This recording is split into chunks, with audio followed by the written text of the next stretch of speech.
This is how the end begins.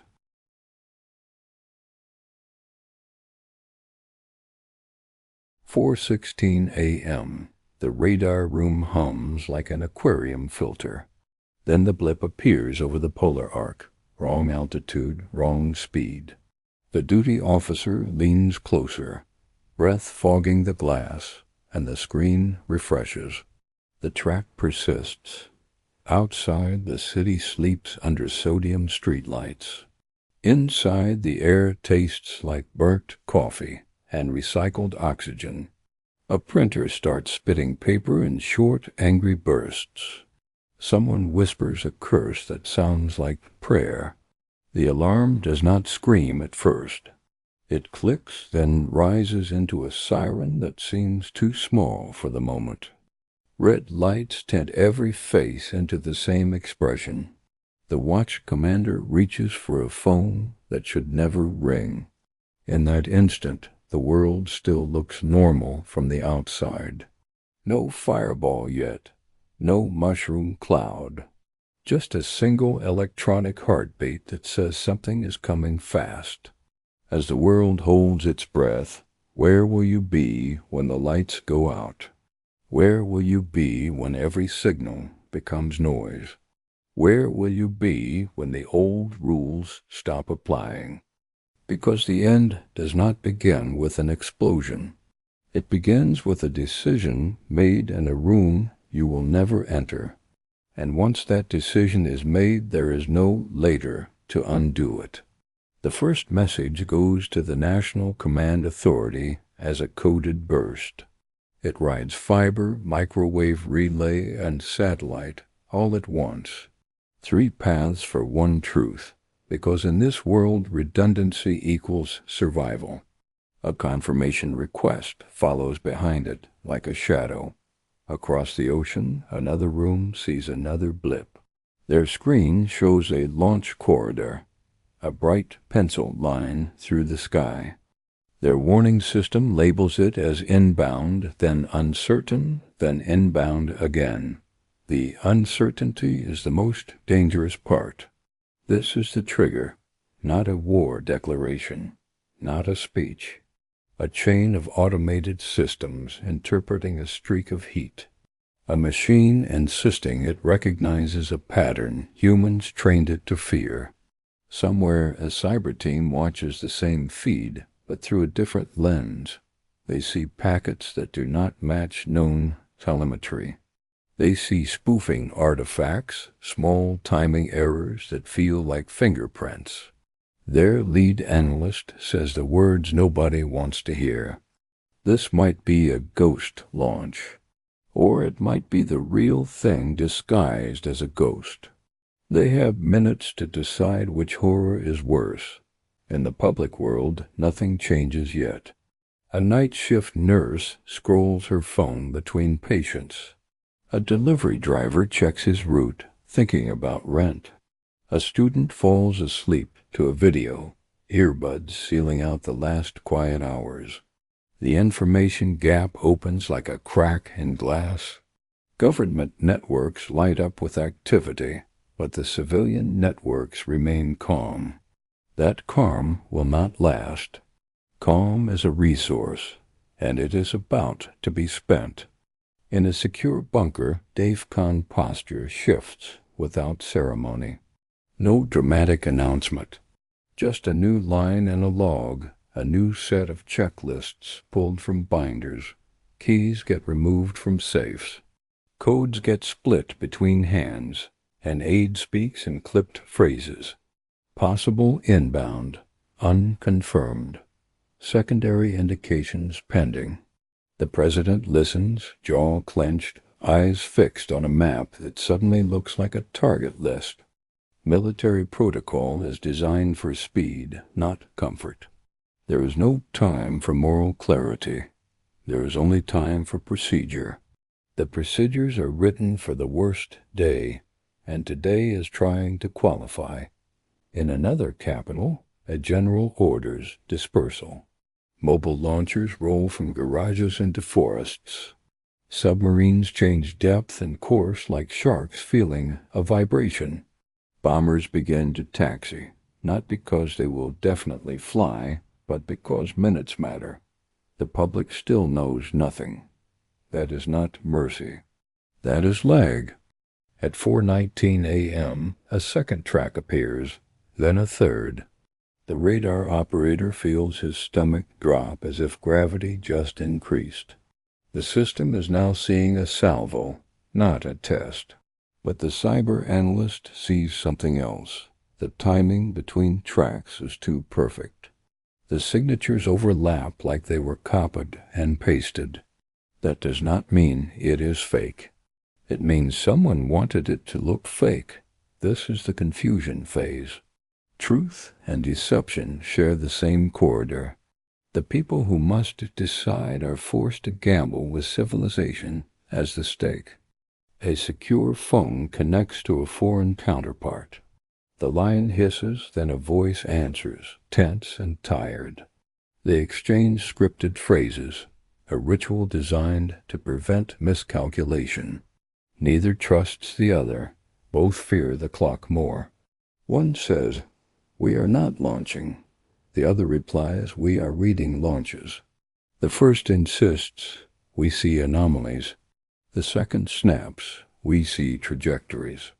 Somewhere, an early warning satellite registers a thermal bloom. That bloom could be a booster ignition. It could be a decoy. It could be a fire in the tundra timed to mimic a launch plume. None of that matters if the decision is already moving. Launch on warning is not a slogan. It is a posture born from fear of losing everything on the ground. It assumes the first strike will aim at your silos, your runways, your command nodes. It assumes hesitation equals extinction. The president asks the question every leader asks in this moment. How sure are we? The answer is never satisfying. It comes back in percentages, confidence intervals, and the kind of language that protects careers, not cities. High confidence of inbound, medium confidence of origin, low confidence of intent.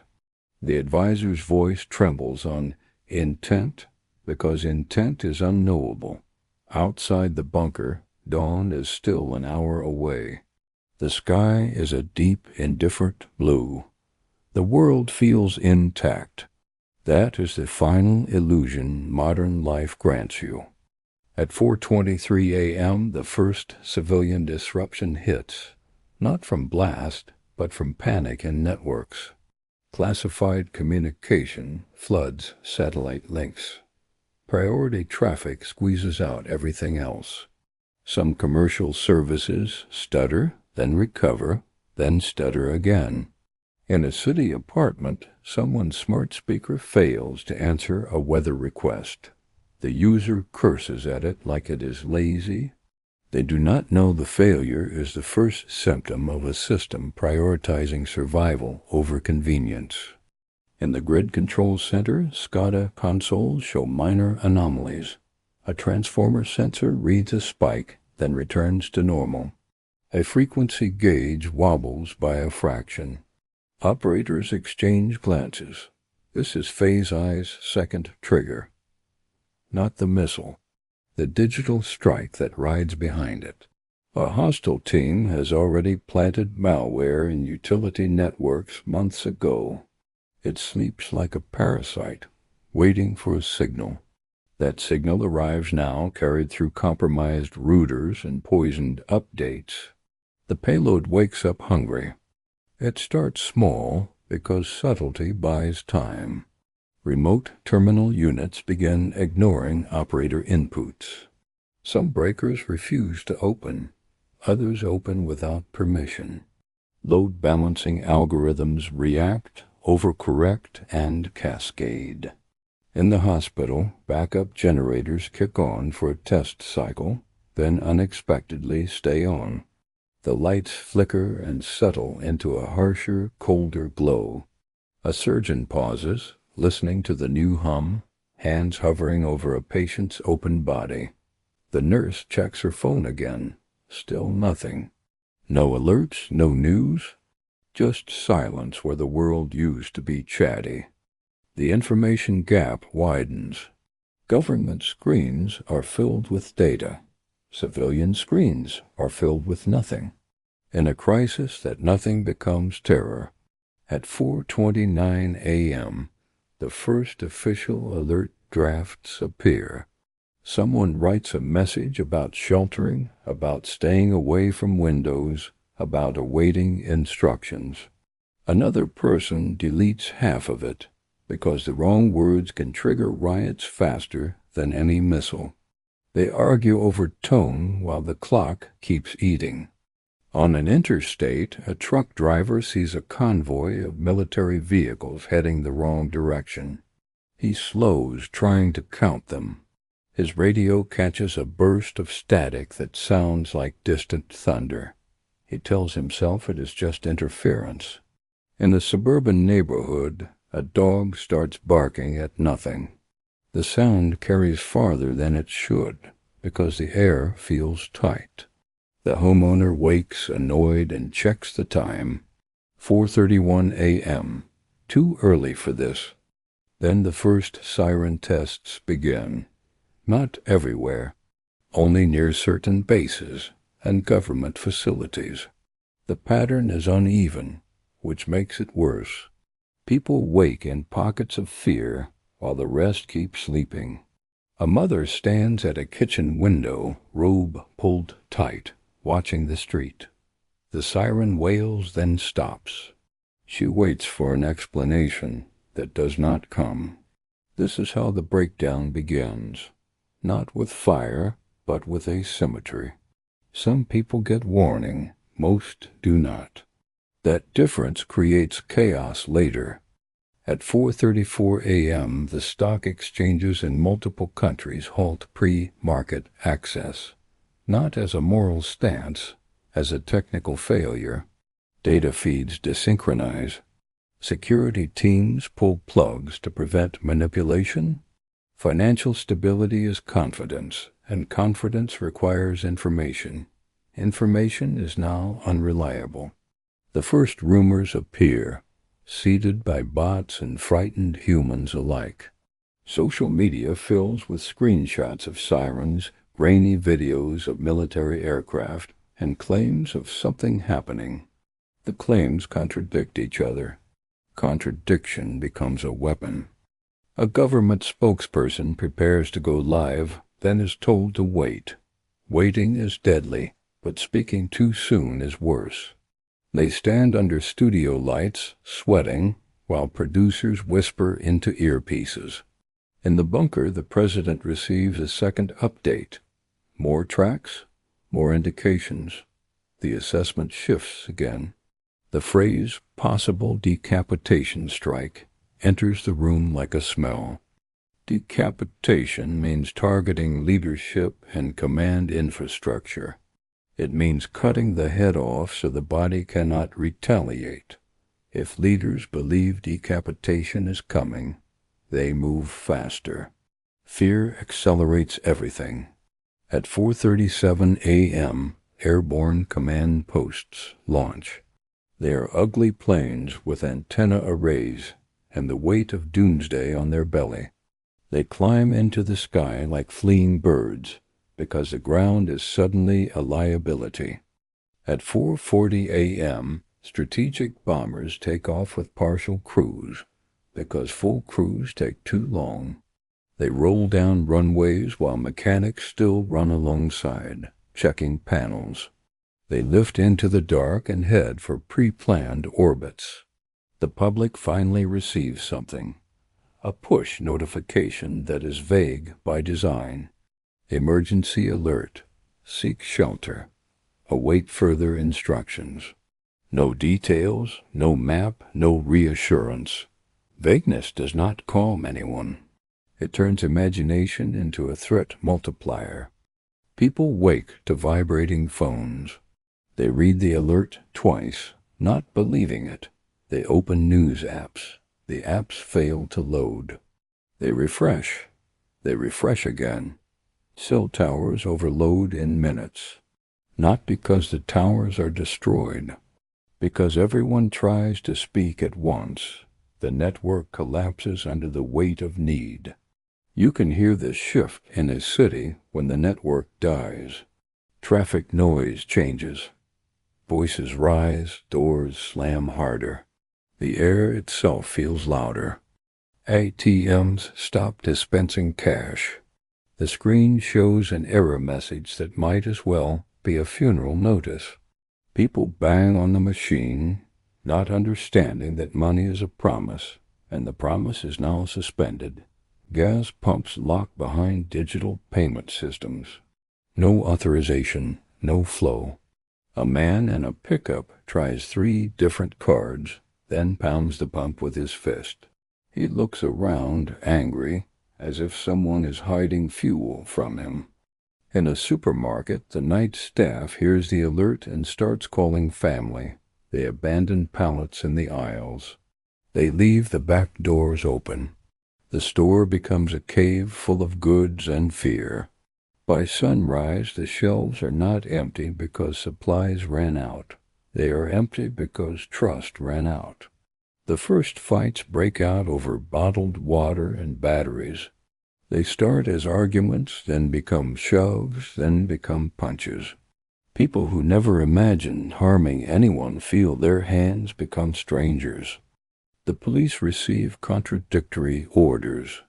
Some are told to report to stations. Others are told to disperse and protect critical infrastructure. A few are told to stay home and keep families safe. When authority fragments, everyone becomes their own government. At 5:12 a.m., the first detonation happens far away, over open ocean. A nuclear weapon is used as a demonstration shot, a warning meant to force surrender.